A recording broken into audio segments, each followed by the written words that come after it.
नमस्कार मित्रांनो, येत्या मकर संक्रांतीच्या सणाच्या पार्श्वभूमी राज्य सरकार राज्यातील मुख्यमंत्री माझी लाडकी बहीण योजनेच्या पात्र लाभार्थी महिलांना खुशखबर देण्याच्या तयारीत आहे आणि डिसेंबर आणि जानेवारी महिन्याच्या हप्त्याच्या एकत्रितपणे वितरण करण्याची प्रक्रिया राज्य शासनाच्या माध्यमातून सुरू करण्यात आलेली आहे. मित्रांनो, यापूर्वी सुद्धा आपण अपडेट घेतलं होतं की 8 डिसेंबर 2025 रोजी हिवाळी अधिवेशनाच्या दरम्यान राज्य शासनाच्या माध्यमातून 75,248 कोटी रुपयाच्या पूर्वी मागण्या या बजेटमध्ये सादर करण्यात आलेल्या होत्या.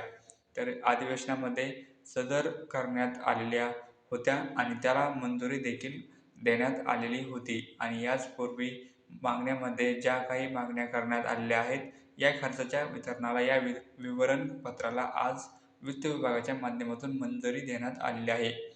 आज 5 जानेवारी 2025 रोजी वित्त विभागाच्या माध्यमातून यापूर्वी मागणीद्वारे मागणी करण्यात आलेली आहे आणि निधी हा ज्या त्याप्रमाणे जे प्रमाण मंजूर करण्यात आलेले आहेत, त्या प्रमाणानुसार वितरण करायला मंजुरी दिलेली आहे आणि याच्यामध्ये एक मोठी मागणी होती ती म्हणजे मुख्यमंत्री माझी लाडकी बहीण योजनेसाठी 6,103 कोटी रुपयाचा निधी या योजनेसाठी मागणी करण्यात आलेला होता आणि ज्यामुळे जानेवारी, फेब्रुवारी आणि मार्चपर्यंतचे जे काही हप्ते येत आहेत आणि ते वितरण करण्यासाठी राज्य शासनाला मदत होणार होती.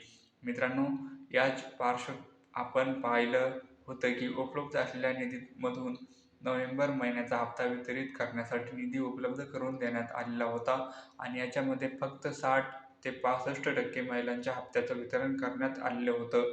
अद्याप देखील याच्यामध्ये पात्र असलेल्या बऱ्याच साऱ्या महिलांना निधीच्या अभावी हप्ता वितरण करण्यात आलेला नव्हता आणि या थकीत असलेल्या महिला याचबरोबर डिसेंबर आणि जानेवारी या महिन्याचे जे काही मानधन आहे ते मकर संक्रांतीपूर्वीच वितरण करण्यासाठी राज्य शासनाच्या माध्यमातून हालचाली सुरू करण्यात आलेल्या आहेत आणि एकंदरीत निरंतर योजना असल्यामुळे निवडणूक आयोगाच्या माध्यमातून याला कुठल्याही प्रकारची आडकाठी आणली जाणार नाही. परंतु महानगरपालिकेच्या निवडणुकीच्या आचारसंहितेच्या पार्श्वभूमी जर काही बंधन घालण्यात आली तर मात्र याच्यामध्ये सरकार हतबल होऊ शकतं. अन्यथा मकर संक्रांतीच्या पूर्वीच लाडकी बहीण योजनेच्या पात्र लाभार्थ्यांच्या खात्यामध्ये हे दोन्ही हप्ते क्रेडिट केले जाणार आहेत. आता लवकर मुख्यमंत्री माझी लाडकी बहीण योजनेसाठी या हप्त्याचं वितरण करण्यासाठी आवश्यक असलेली निधीच्या वितरणाची जी.आर. येईल. तो जी.आर. आल्यानंतर आणि पुढे हप्ता वितरणाची तारीख कन्फर्म झाल्यानंतर त्याच्याबद्दलचा अपडेटसुद्धा आपण नक्की जाणून घेण्याचा प्रयत्न करणार आहोत.